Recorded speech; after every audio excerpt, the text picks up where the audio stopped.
திருவழிபாடு ஆண்டின் பொதுக்காலம் 5ஆம் வாரம் திங்கள்கிழமை காலை புகழ் மாலை. ஆண்டவரே, எங்கள் இதழ்களை திறந்தருளும், நாங்களும் உம்மை புகழ்ந்திடுவோம். தந்தைக்கும் மகனுக்கும் தூய ஆவிக்கும் ஆட்சி உண்டாவதாக. தொடக்கத்திலே இருந்தது போல் இப்போதும் எப்பொழுதும் என்றென்றும் இருப்பதாக. ஆமீன். அல்லேலூயா. அழைப்பு பல்லவியும் அழைப்பு திருப்பாடலும். நன்றியுடன் நாம் ஆண்டவர் திருமுன் செல்வோம். நன்றியுடன் நாம் ஆண்டவர் திருமுன் செல்வோம். வாருங்கள், ஆண்டவரை புகழ்ந்து பாடுங்கள். நமது மீட்பின் பாறையை போற்றி ஆர்ப்பரியுங்கள். அவர் திருமுன் நன்றியுடன் செல்வோம். புகழ் பாக்களால் அவரை போற்றி அகமகிழ்வோம். ஏனெனில் ஆண்டவர் மாண்புமிகு இறைவன், அனைத்து தெய்வங்களுக்கும் அனைத்திற்கும் மேலான பேரரசர். பூ உலகின் ஆழ்பகுதிகள் அவர் தம் கையில் உள்ளன.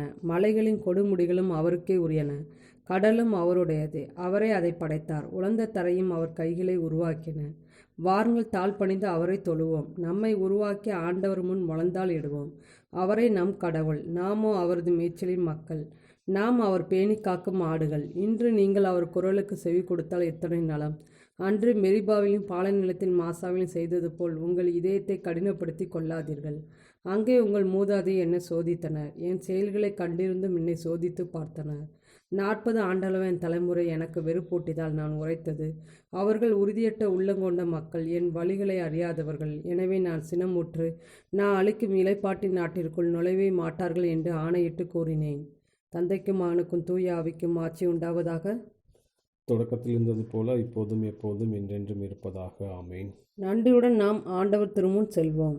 நன்றியுடன் நாம் ஆண்டவர் திருமுன் செல்வோம். பாசுரம். ஒளி நின்று ஒளியாய் உதித்து மிளிரும் ஒளிமிகும் தந்தையின் மாட்சிமையே. ஒளியின் ஒளியே, ஒளியின் ஊற்றே, உளத்துள் ஒளியை பொழிவாயே. உண்மை ஞாயிறு நீரன்றோ, எண்ணிலா விண்மீன்களை படைத்தவரே. உண்மையின் தூய ஆவியாரை திண்ணமாய் எமக்கு பொழிந்திடுக.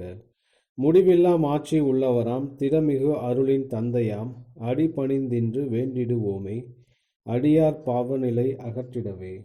கொடியவன் சூழ்ச்சியை எதிர்த்திடவும், கொடுமை தீமை நலமாய் மாற்றிடவும், கடினமாய் உழைக்க எமை தூண்டிடவும், கேடிலா நேர்வழி நடந்திடவும், உளத்தை அவரை ஆண்டு நடத்திடவும், உடலை தூயதாய் காத்திடவும், ஒளிரும் நம்பிக்கையில் நிலைத்து உலகில் துலங்கிடவும் வேண்டிடுவோம். கிறிஸ்துவே நமது ஆன்ம உணவாகட்டும், நம்பிக்கை நமது ஆன்ம பானமாகட்டும். மாண்புயர் ஆவியின் பொழிவில் மூழ்கி மகிழ்வுடன் நிறைவு கொண்டிடுவோம். மகிழ்ச்சியில் எமக்கு இந்நாள் கழிக. வைகரை ஒளி போல் இன்று மிளிர்க. பகலவன் போன்று நம்பிக்கை ஒளிர்க. அகமும் உள்ளிருளை அகற்றிடுக. பொழுது புலர்ந்தது, ஒளியாம் கிறிஸ்து முழுமையாய் நம்மிடம் எழுகின்றார். முழுதும் மகன் தந்தையுள் இருக்க, முழுதும் தந்தை மகனுள் இருக்கிறார். ஆமீன்.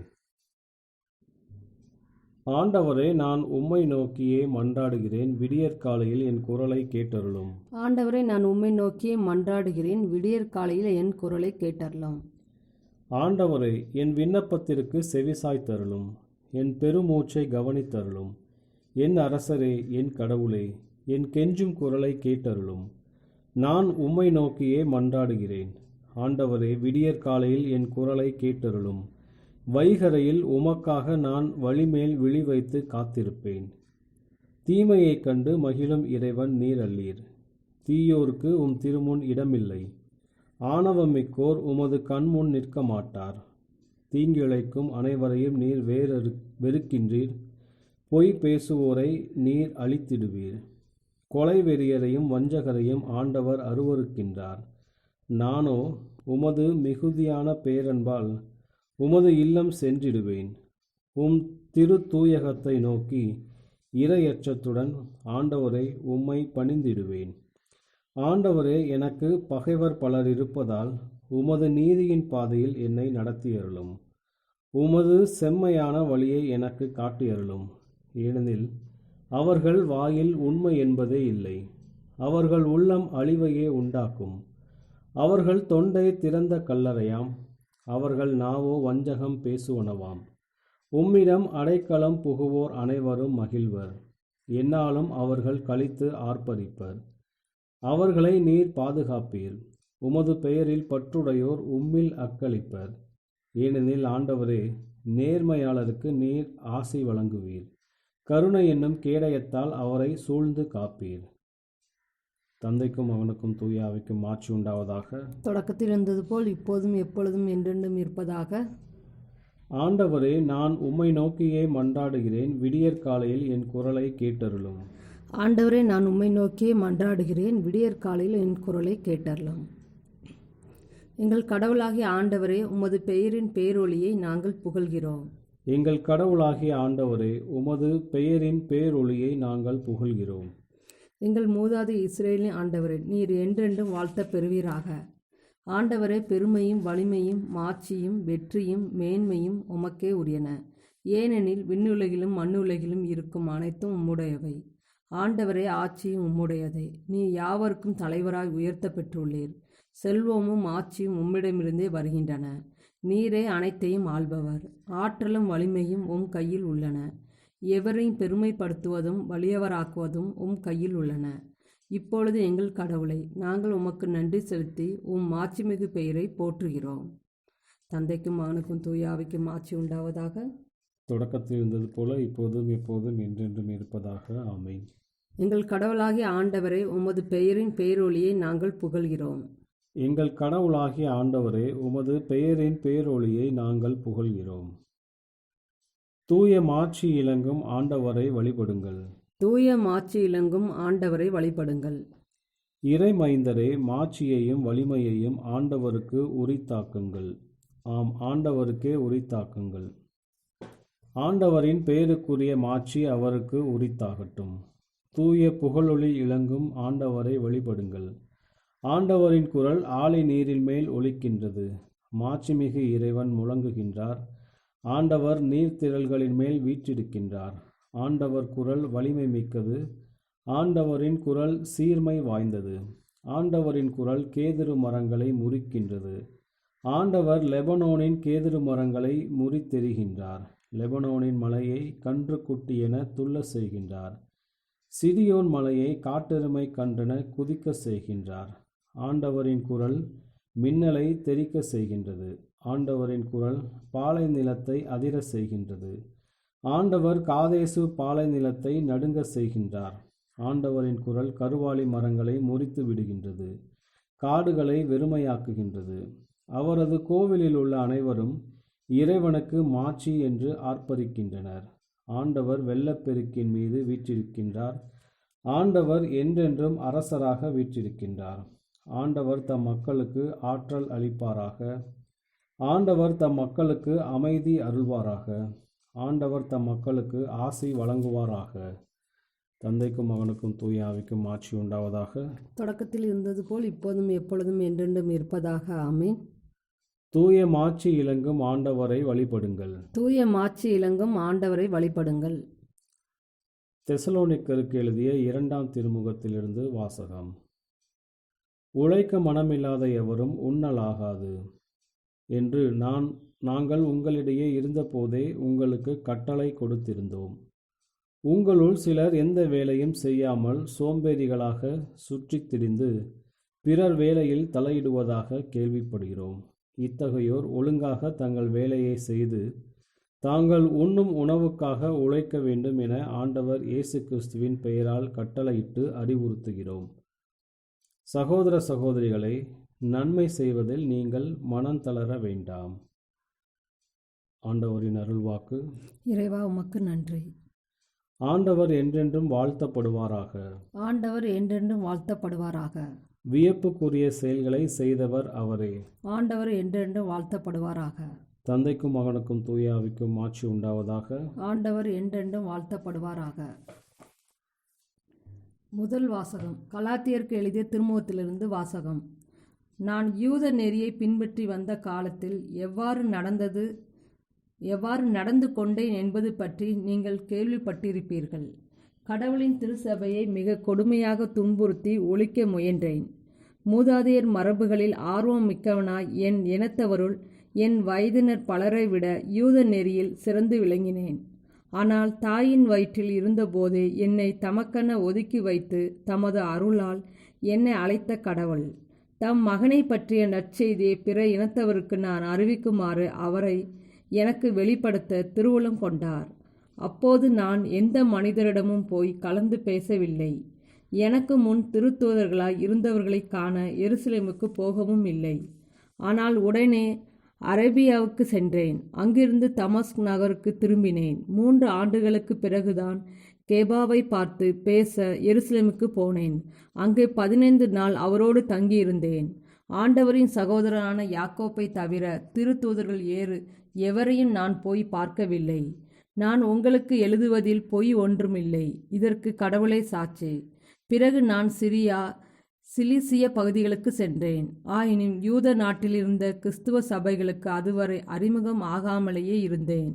ஒரு காலத்தில் தங்களை துன்புறுத்தியவன் தான் முன்பு ஒழிக்க முயன்ற விசுவாசத்தை இப்பொழுது நற்செய்தியாக அறிவிக்கிறான் என்று மட்டும் அவர்கள் கேள்விப்பட்டிருந்தார்கள். அதற்காக என் பொருட்டு கடவுளை போற்றி புகழ்ந்தார்கள். 14 ஆண்டுகளுக்கு பின் தீத்துவையும் கூட்டிக் கொண்டு பர்னபாவுடன் நான் மீண்டும் எருசலேமுக்கு போனேன். நான் போக வேண்டும் என்று வெளிப்படுத்தப்பட்டபடியால் தான் அங்கு போனேன். பிற இனத்தார் நடுவில் நான் அறிவித்து வந்த நற்செய்தியை பற்றி அங்கே எடுத்து கூறினேன். செல்வாக்கு உள்ளவர்களிடம் தனிமையில் எடுத்துரைத்தேன். நான் இப்போது செய்யும் பணியும் இதுவரை செய்த பணியும் பயனற்று போகக்கூடாதென என்பதற்காக தான் இவ்வாறு செய்தேன். என்னுடன் இருந்த தீத்து கிரேக்கராயிருந்தும் விருத்தசேதனம் செய்து கொள்ளுமாறு அவரை யாரும் கட்டாயப்படுத்தவில்லை. திருட்டுத்தனமாய் நுழைந்த போலி சகோதரர்கள் அங்கே இருந்ததால்தான் விருத்தசேதனத்தை பற்றிய பேச்சை எழுந்தது. கிறிஸ்து இயேசுவோடு ஒன்றித்து நாம் வாழும் விடுதலை வாழ்வை பற்றி உளவு பார்க்க வந்தவர்கள் அவர்கள். நம்மை மீண்டும் அடிமை நிலைமைக்கு கொண்டு வருவதே அவர்களது நோக்கம். உங்கள் பொருட்டு நற்செய்தியின் உண்மை என்றும் நிலைத்திருக்குமாறு நாங்கள் ஒரு நாளிகை ஏனும் அவர்களுக்கு அடிபணியவில்லை. செல்வாக்கு உள்ளவர்கள் என கருதப்பட்டவர்கள் கூட நான் கற்பிப்பதற்கு அதிகமாய் எதுவும் சொல்லவில்லை. இவர்கள் முன்பு எப்படிப்பட்டவர்களாய் இருந்தார்கள் என்பது பற்றி எனக்கு கவலை இல்லை. கடவுள் ஆளை பார்த்தா செயல்படுகிறார். ஆனால் யூதர்களுக்கு நற்செய்தி அறிவிக்கும் பணி பேதுருவிடம் ஒப்படைக்கப்பட்டுள்ளது போலவே பிற இனத்தாருக்கு அதை அறிவிக்கும் பணி என்னிடம் ஒப்படைக்கப்பட்டுள்ளது என்பதை அவர்கள் கண்டு கொண்டார்கள். ஆம், யூதர்களின் திருத்தூதராக செயல்படும் ஆற்றலை பேதுருவுக்கு தந்தவரே பிற இனத்தாருக்கும் திருத்தூதராக செயல்படும் ஆற்றலை எனக்கும் தந்தார். அந்த அருள் பணி எனக்கு அருளப்பட்டதை உணர்ந்து திருசபையின் தூண்கள் என கருதப்பட்ட யாக்கோப், கேபா, யோவான் ஆகியோரின் நட்புறவின் அடையாளமாக எனக்கும் பர்னபாவுக்கும் கை கொடுத்தனர். யூதர்களுக்கு அவர்களுக்கும் யூதர் இல்லாதோருக்கும் நாங்களும் நற்செய்தி அறிவிக்க வேண்டும் என்று ஒத்துக்கொண்டோம். ஏழைகளுக்கு உதவி செய்ய மறக்க வேண்டாம் என்று மட்டும் அவர்கள் கேட்டுக்கொண்டார்கள். அதை செய்வதில்தான் நான் முழு ஆர்வத்தோடு ஈடுபட்டிருந்தேன். ஆண்டவரின் அருள்வாக்கு.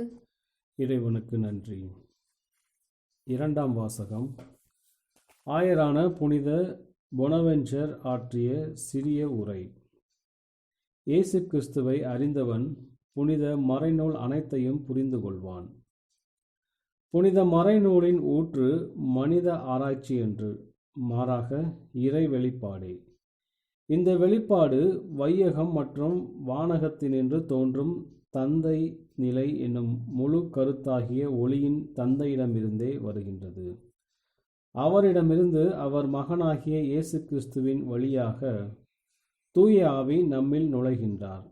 பிறகு ஒவ்வொருவருக்கும் அவரது விருப்பத்திற்கேற்ப அவரது கொடைகளை பகிர்ந்து ஒப்படைக்கும் தூய ஆவியின் வழியாக நாம் விசுவாசம் என்னும் கொடையினை பெறுகின்றோம்.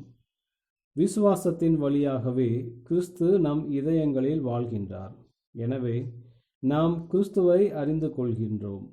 இந்த அறிவே புனித மறைநூல் அனைத்தின் உண்மையையும் உறுதியாக புரிந்து கொள்வதற்கான மையமான வாய்ந்த ஊற்று. ஆகவே கிறிஸ்துவில் விசுவாசம் என்னும் கொடையை ஒருவன் முதலில் பெற்றால் ஒழிய அவன் இந்த அறிவை அடைவது முடியாதது. வேதாகமம் முழுவதற்கும் இந்த விசுவாசமே அடித்தளம். அதை புரிந்து கொள்வதற்கான விளக்கும் திறவுகோலும் இதுவே. ஆண்டவரை காண நமது பூவுலக நிலை தடையாய் இருக்கும் வரை இந்த விசுவாசமே இயற்கைக்கு மீறிய எல்லா விளக்கங்களுக்கும் உறுதியான அடித்தளம். அதனிடம் நம்மை வழிநடத்தும் ஒளியும் இதுவே. அதில் நாம் நுழைய வழியாய் விளங்கும் கதவும் இதுவே. இவை அனைத்திற்கும் மேலாக இறைவன் நமக்களித்த ஞானத்தின் அளவே நமது விசுவாசத்தின் அளவு. இவ்வாறு எவனும் தன் ஞானத்தை அளவு மீறி மதிப்பிடலாகாது. மாறாக இறைவன் அவனுக்கு அளித்துள்ள விசுவாசத்தின் அளவிற்கேற்ப அவன் நிதானமாக தன் மதிப்பீட்டை செய்ய வேண்டும். தூய மறைநூல் வாசிப்பதன் விளைவு அல்லது அதன் கனி சற்றும் சிறியதன்று. அது நித்திய மகிழ்ச்சியின் முழுமையாகும். ஏனெனில் நித்திய வாழ்வை பற்றி நமக்கு கூறும் புத்தகங்கள் இவையே. நாம் விசுவசிப்பதற்காக மட்டும் இவை எழுதப்படவில்லை, நாம் நித்திய வாழ்க்கை பெறுவதற்கும் இவை எழுதப்பட்டன. அந்த வாழ்க்கையை நாம் வாழும்போது நமக்கு அனைத்தும் புரியும். நாம் முழுமையாக நேசிப்போம். நம் ஆசைகள் யாவும் முழுமையாக நிறைவடையும். நமது தேவைகள் அனைத்தும் நிறைவுறும்போது அறிவை கடந்த அன்பை நாம் உண்மையாகவே அறிந்து கொள்வோம். இவ்வாறு இறைவனது முழுமையால் நாம் நிரப்பப்படுவோம். இறைவனிடமிருந்து வரும் மறைநூலின் நோக்கம் யாதென்றால், நான் குறிப்பிட்டுள்ள அப்போஸ்தலர்களின் சொற்களில் அடங்கியுள்ள உண்மைக்கேற்ப முழுமைக்கு நம்மை இட்டு செல்வதே. இதை அடையும் பொருட்டு தூய மறைநூல் நாம் கவனமுடன் படிக்க வேண்டும். மறைநூலை நாம் கவனமுடன் படிக்க வேண்டும். ஒரே விதமாக அதை கற்பிக்கவும் அதற்கு செவிமடுக்கவும் வேண்டும். மறைநூல்களில் விவரிக்கப்பட்டுள்ள புண்ணிய பாதையின் வழியே நமது இறுதி இலக்கான நித்திய மகிழ்ச்சியை நாம் அடைய வேண்டுமென்றால் நாம் தொடக்கத்திலிருந்தே தொடங்க வேண்டும். தூய விசுவாசத்தோடு நாம் ஒளியின் தந்தையிடம் வந்து நம் இதயங்களில் அவரை ஏற்றுக்கொள்ள வேண்டும். இயேசு கிறிஸ்துவை பற்றிய உண்மையான அறிவையும் அந்த அறிவோடு அவர்பால் அன்பையும் நாம் அவர் மகன் வழியாக தூய ஆவியில் நமக்கு அளிக்கும்படி அவரை கேட்டிட வேண்டும். இவ்வாறு அவரை அறிந்து அன்பு செய்வதனால் விசுவாசத்தில் உறுதியடைந்து நமது அன்பில் அடித்தளமிடப்பட்டு அவரது தூய மறைநூலின் நீளத்தையும் அகலத்தையும் உயரத்தையும் ஆழத்தையும் நாம் அறியலாம். அந்த அறிவின் வழியாக மிகவும் பேறு பெற்ற தமத்திருத்துவத்தை நாம் இறுதியாக நிறைவாய் அறிந்து முழுமையாக நேசிக்கலாம். இந்த தமத்திருத்துவத்தை அறிந்து அன்பு செய்யவே புனிதர்கள் விரும்புகின்றனர். உண்மையானது மற்றும் நன்மையானது அனைத்தும் அதிலே தான் பொருளையும் நிறைவையும் காண்கின்றன. ஆயரான புனித பொனவென்ச்சர் ஆற்றிய சிறிய உரை. இன்றைய நற்செய்தி வாசகம். மார்க்கு எழுதிய தூய நற்செய்தியிலிருந்து வாசகம். இயேசுவும் அவருடைய சீடர்களும் மறுகரைக்கு சென்று கெனசரேத்து பகுதியை அடைந்து படகை கட்டி நிறுத்தினார்கள். அவர்கள் படகை விட்டு இறங்கியவுடனே மக்கள் இயேசுவை இன்னார் என்று கண்டுணர்ந்து அச்சுற்றுப்பகுதி எங்கும் ஓடி சென்று அவர் இருப்பதாக கேள்விப்பட்ட இடங்களுக்கெல்லாம் நோயாளர்களை படுக்கையில் கொண்டு வரத் தொடங்கினார்கள். மேலும் அவர் சென்ற ஊர்கள், நகர்கள், பட்டிகள் அனைத்திலும் உடல் நலம் குன்றியோரை பொது இடங்களில் கிடத்தி அவருடைய மேலுடையின் ஓரத்தையாவது அவர்கள் தொட அனுமதிக்குமாறு அவரை வேண்டினார்கள். அவரை தொட்ட அனைவரும் நலமடைந்தனர். ஆண்டவரின் அருள்வாக்கு. கிறிஸ்துவே உமக்கு புகழ். செக்கரியாவின் பாடலும் முன்மொழியும். எங்கள் கடவுளாகிய ஆண்டவர் வாழ்த்தப்படுவாராக. எங்கள் கடவுளாகிய ஆண்டவர் வாழ்த்தப்படுவாராக. இஸ்ரேலின் கடவுளாகிய ஆண்டவரை போற்றுவோம். ஏனெனில் அவர் தம் மக்களை தேடி வந்து விடுவித்தருளினார். தம் தூய இறைவாக்கினர் வாயினால் தொடக்கம் முதல் அவர் மொழிந்தபடியே அவர் தம் ஊழியராகிய தாவீதின் குடும்பத்தில் வல்லமையுடைய மீட்பர் ஒருவர் நமக்காக தோன்ற செய்தார். நம் பகைவரிடந்தும் நம்மை வெறுப்போர் அனைவரும் பிடியிருந்து நம்மை மீட்பார். அவர் நம் மூதாதிற்கு இரக்கம் காட்டி தமது தூய உடன்படிக்கையை நம் தந்தையாகிய ஆபிரகாமுக்கு அவர் இட்ட ஆணையையும் நிறைவேற்ற நினைவு கூர்ந்தார். இவ்வாறு நாம் பகைவரின் பிடியிலிருந்து விடுவிக்கப்பட்டு தூய்மையோடும் நேர்மையோடும் வாழ்நாள் எல்லாம் அச்சமின்றி அவர் திருமுன் பணி செய்யுமாறு வழிவகுத்தார். குழந்தாய், நீ உன்னத கடவுளின் இறைவாக்கினர் எனப்படுவார். ஏனெனில் பாவ மன்னிப்பால் வரும் மீட்பை அவர் தம் மக்களுக்கு அறிவித்து ஆண்டவருக்கான வழியை செம்மைப்படுத்த அவர் முன்னே செல்வாய். இருளிலும் இறப்பின் பிடியில் இருப்போருக்கு ஒளி தரவும் நம்முடைய கால்களை அமைதி வழியில் நடக்க செய்யவும் நம் கடவுளின் பரிவளத்தாலும் இரக்கத்தாலும் விண்ணிலிருந்து விடியல் நம்மை தேடி வருகிறது. தந்தைக்கும் மகனுக்கும் தூய ஆவிக்கும் ஆட்சி உண்டாவதாக. தொடக்கத்தில் இருந்தது போல இப்போதும் எப்போதும் என்றென்றும் இருப்பதாக. ஆமீன். எங்கள் கடவுளாகிய ஆண்டவர் வாழ்த்தப்படுவாராக. எங்கள் கடவுளாகிய ஆண்டவர் வாழ்த்தப்படுவாராக. மன்றாட்டுகள். கடவுளின் அருளும் ஆவியும் நிறைந்த கிறிஸ்துவை இந்நாளின் தொடக்கத்திலேயே புகழ்வோமாக. ஆண்டவரே, உம் ஆவியாரை எங்களுக்கு தந்தருளும். ஆண்டவரே, நாங்கள் உம்மை புகழ்கிறோம். உமது அனைத்து ஆசிகளுக்காகவும் உமக்கு நன்றி செலுத்துகிறோம். ஆண்டவர், உம் ஆவியாரை எங்களுக்கு தந்தருளும். எங்களுக்கு மன அமைதியையும் தாராள உள்ளத்தையும் தந்தருளும். உமது திருவுளத்தை நாங்கள் நிறைவேற்ற எங்களுக்கு உடல் நலனையும் ஆற்றலையும் அளித்தருளும். ஆண்டவரே, உம் ஆவியாரை எங்களுக்கு தந்தருளும். இந்நாள் முழுவதும் உமது அன்பு எம்மோடு இருப்பதாக. எங்கள் பணிகளில் நீர் எங்களை வழிநடத்தி அருளும். ஆண்டவரே, உம் ஆவியாரை எங்களுக்கு தந்தருளும். எங்கள் வேண்டல்களை கேட்டவர் அனைவரோடும் இருந்தருளும். அவர்களுடைய தேவைகள் அனைத்தையும் நிறைவு செய்யும். ஆண்டவரே, உம் ஆவியாரை எங்களுக்கு தந்தருளும். நம்முடைய தனிப்பட்ட மன்றாட்டுகள்.